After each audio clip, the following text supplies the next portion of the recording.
Et finalement, très lucide, quoi. Il dit, mais je n'ai fait que mon devoir, j'ai servi mon pays, je ne regrette pas. Si j'avais deux jambes, ce serait bien, quoi. Et ce qui est intéressant, c'est de voir qu'il n'est pas désabusé. Bien sûr, je pense qu'il aurait aimé faire autre chose que la guerre en Afghanistan, mais il dit calmement sa confiance dans son pays. Il ne se sent pas trahi ou blessé. Il ne sent pas que son pays lui a retiré quelque chose. Je pense que dans beaucoup d'autres pays, la réaction serait très différente. C'est un des très bons effets de la culture américaine. Il y a beaucoup de profils comme ça. Des gens qui sont très très durement éprouvés. Et finalement, il y a quelque chose dans la culture américaine, un certain bon cœur, je dirais une grande gentillesse en fait. Et aussi de voir la réaction de sa femme, c'était vraiment très très fort. De voir combien ces gens restent soudés dans l'épreuve. Bon, j'espère que ça va durer, quoi. Parce que le gars, pour l'instant, il en bave, il déguste. Mais il montrait aussi l'hôpital où sont soignées ces personnes. On sentait vraiment que tout est fait pour leur faciliter la réinsertion, quoi. J'ai vu des films américains où la situation des blessés de guerre semble beaucoup plus désastreuse. Je ne sais pas si vous avez vu Né un 4 juillet. C'est un film absolument terrible avec Tom Cruise. C'est un film plein d'amertume où justement les soldats au Vietnam, on a l'impression qu'ils ont été totalement trahis par leur pays. Le gars qui était tellement patriote au départ, quoi. Pour lui, c'était une mission d'aller au Vietnam. Et finalement, il devient extrêmement aigri, il tombe dans la déchéance. Et c'est vrai que ce genre de choses a aussi existé aux États-Unis, c'est indéniable. Mais ce que j'ai vu hier soir, pour moi, c'était vraiment très très poignant, quoi. Ça m'a montré que cette personne garde totalement confiance dans son pays. Ça m'a vraiment touché de voir ça. Alors, pour rester dans le registre américain, en 1941, avant l'entrée en guerre des États-Unis, Roosevelt avait prononcé un discours sur les 4 libertés. Et il avait dit, face à la menace du nazisme et du communisme, la première liberté est la liberté de parole et d'expression. La deuxième est la liberté pour chaque personne d'adorer Dieu à sa façon, partout dans le monde. La troisième est d'être libre du besoin, ce qui veut dire que chaque pays pourra octroyer une vie saine, en temps de paix à ses habitants, partout dans le monde. La quatrième est d'être libre de la peur, ce qui passe par une réduction mondiale des armements. En fait, beaucoup de gens ont oublié les 2 premières libertés. Curieusement, le discours sur la sécurité humaine, qui est promu par l'ONU depuis 14 ans maintenant, s'est concentré sur les 2 dernières. Freedom from fear, freedom from want. Ils ont complètement gommé les 2 premières affirmations de Roosevelt, qui sont pourtant bien plus importantes. Roosevelt avait voulu promouvoir un monde plus libre et un monde plus sûr. Et dans l'esprit de Roosevelt, le plus important, c'était pas être libre de la peur, être libre du besoin. C'était d'adorer Dieu et la liberté de parole. Alors je ne sais pas exactement pour quelle raison, l'ONU, ces dernières années, s'est concentré uniquement sur les 2 dernières libertés. Je ne dis pas qu'elles ne sont pas importantes, mais c'est un discours qui est plus sécuritaire que de promotion de la liberté. Alors, selon les principes de l'unification, la liberté humaine elle est duale.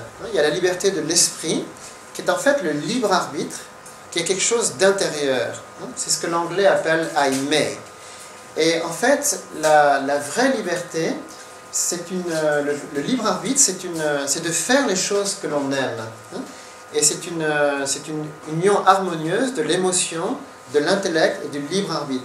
Dans une société de confiance, les gens sont motivés d'exprimer leur individualité. L'individualité compte. Ce que chacun a d'unique est vraiment apprécié et valorisé. Et ensuite, il y a une liberté d'action. Ces sociétés reconnaissent les gens talentueux et leur donnent de nombreuses opportunités. On fait tout pour ne pas entraver les gens qui veulent faire quelque chose. On leur facilite la vie. En réalité, les sociétés démocratiques ont parié justement sur le talent individuel. au lieu de se protéger de l'énergie, de la créativité individuelle. Les sociétés démocratiques font tout pour que les individus créatifs s'expriment, hein, créent un climat de confiance. Donc plus les êtres humains cherchaient la liberté intérieure, plus ils ont cherché les conditions de son épanouissement. C'est aussi la cause des révolutions.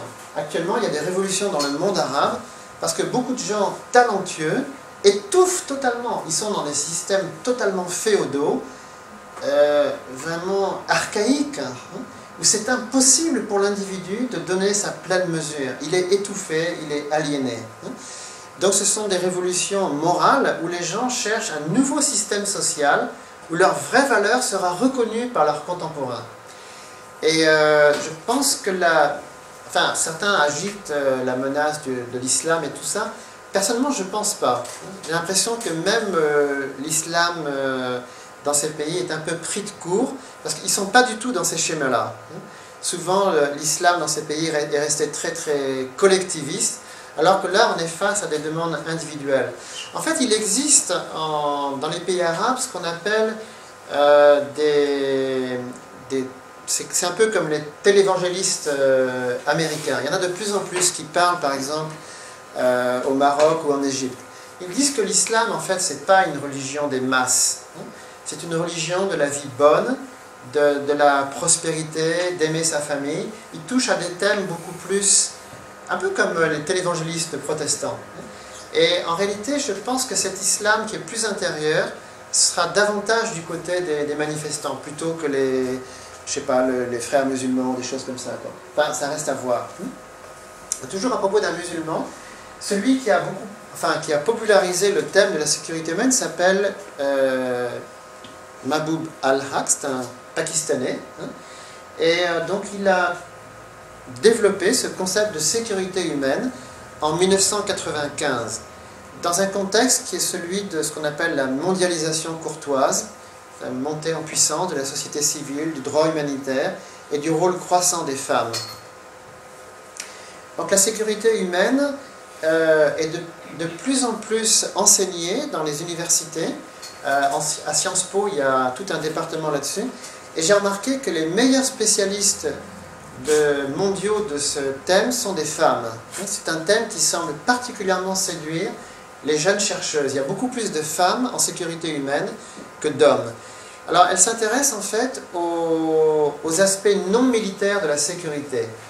C'est-à-dire tout ce qui est combattre la faim, la maladie, la répression, et justement se libérer de la peur, se libérer du besoin. De plus en plus, il y a donc des personnes qui essayent d'assurer cette sécurité, qui n'est pas assurée par les forces armées, par les diplomates. C'est surtout la société civile qui doit s'organiser. Alors, le point de vue unificationniste sur la sécurité humaine serait justement un peu de rééquilibrer. Parce que, du point de vue des principes d'unification, la plus grande insécurité humaine est due à l'ignorance, plus qu'au danger, se libérer de la peur et de la précarité. Si vous prenez par exemple des gens comme Gandhi et Martin Luther King, ce sont des gens qui se sont mis volontairement dans des situations d'insécurité. Parce que pour eux, le plus important, c'était d'enseigner la vérité. Et la liberté d'expression, la liberté de parler de Dieu était beaucoup plus importante pour eux que les deux autres libertés. Et c'est ces eux qui ont fait avancer les choses. Je pense qu'il y a trois volets de l'insécurité. Il y en a un qui touche à l'instabilité, à l'incertitude, un autre qui touche à la précarité, et un autre qui touche au danger. Si vous prenez par exemple l'insécurité domestique, qui est un aspect tellement important de la confiance. Pourquoi est-ce que les gens ont si peu confiance de se marier et de fonder une famille? On parle beaucoup de la violence domestique. Mais plus grave que ça, c'est l'incertitude du lien conjugal. Jadis, finalement, le mariage n'était pas tellement une question. Tout le monde, finalement, voulait se marier, quoi. Mais c'est devenu si difficile pour deux destinées de s'unir, de rester fidèles. C'est le mariage s'est tellement fragilisé, la durée de vie des unions est tellement courte, l'incertitude sur ce lien est tellement grande. Et les enfants le sentent. Beaucoup d'enfants se demandent si leurs parents vont rester ensemble. Et ça crée une incertitude affective qui est générale, qui fragilise énormément les gens. Parce que si déjà le milieu où vous êtes né est fragile, n'a pas une identité très claire, si les enfants se demandent constamment est-ce que papa et maman vont rester ensemble, même s'ils ne se bagarrent pas, ils se disent mais ces deux-là, ils vont continuer à s'aimer dans quelques années, où vont aller les enfants? Du côté du père, du côté de la mère? Donc on voit que le plus important pour nos sociétés actuelles, c'est la perte de confiance affective. Parce que les gens ne voient pas des unions très durables, des relations très fortes.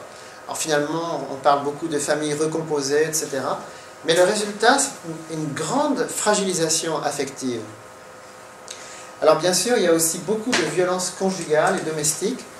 Et on sait par ailleurs que cette incertitude augmente le chômage et la précarité économique. Vous savez que quand vous êtes dans une famille monoparentale, vous avez beaucoup plus de chances finalement de voir diminuer les revenus. Et on sait aussi que tellement de personnes, après un divorce, finalement déclinent sur le plan économique. Un continent où l'insécurité est très très forte, c'est l'Afrique.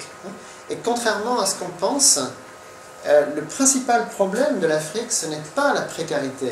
Il y a énormément de ressources. Le principal problème, c'est un problème d'identité. C'est que beaucoup d'Africains ne savent toujours pas qui ils sont. Ils sont déboussolés dans des pays artificiels. Ils n'arrivent pas à surmonter les problèmes ethniques. Ils ne savent pas ce que c'est qu'une nation. La plupart. Ils n'ont pas d'idée de ce qu'est un pays. C'est la grande différence entre les pays d'Afrique et les pays d'Asie. Le sentiment national est tellement faible en Afrique par rapport au Japon ou à la Corée.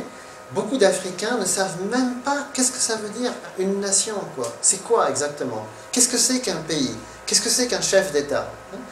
Et quand il y a une telle incertitude sur ce que l'on est, eh bien, même s'il y a des tas de ressources, en fait, c'est vraiment un continent qui regorge de ressources, il y en a plein partout.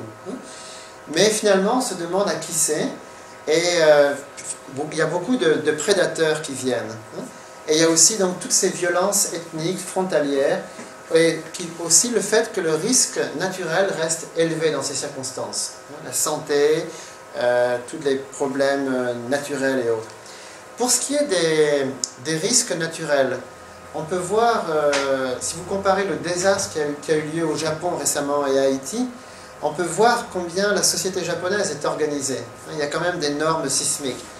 Les gens qui sont morts du tremblement de terre ou du tsunami, c'est quoi? 20 000 peut-être. Le principal danger maintenant va venir des centrales nucléaires. Imaginez un tremblement de terre comme ça à Haïti. Je ne sais pas quelle était la puissance du tremblement de terre à Haïti l'année dernière. Il a fait quand même plus de 200 000 morts. C'est bien plus considérable qu'au Japon. Mais dans des pays du tiers-monde, l'insécurité humaine renforce l'insécurité naturelle. Parce que tout est désorganisé, il n'y a pas de secours, il n'y a pas d'État, les constructions sont nulles, il n'y a pas moyen finalement de s'organiser contre la nature. Heureusement que le Japon est une société hyper organisée, qui arrive à bien réagir, à prévenir ce genre de séisme. Alors, finalement, se libérer de la peur, se libérer du besoin, c'est l'aspect extérieur. Et c'est important pour une société qui veut instaurer la confiance, d'assurer ça, de promouvoir de plus en plus de sécurité humaine, de prévenir les risques, etc. Mais ça ne suffit pas à créer la société de confiance.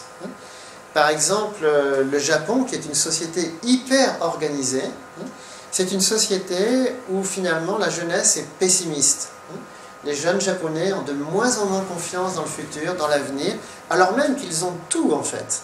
La société regorge de services, de possibilités, mais ils ont de moins en moins confiance dans leur avenir. Donc en fait, ce qui est très important, c'est de promouvoir la liberté pour des valeurs, pour faire quelque chose de sa vie. La société doit encourager les êtres humains à s'épanouir, à vraiment faire des choses qui ont de grandes valeurs.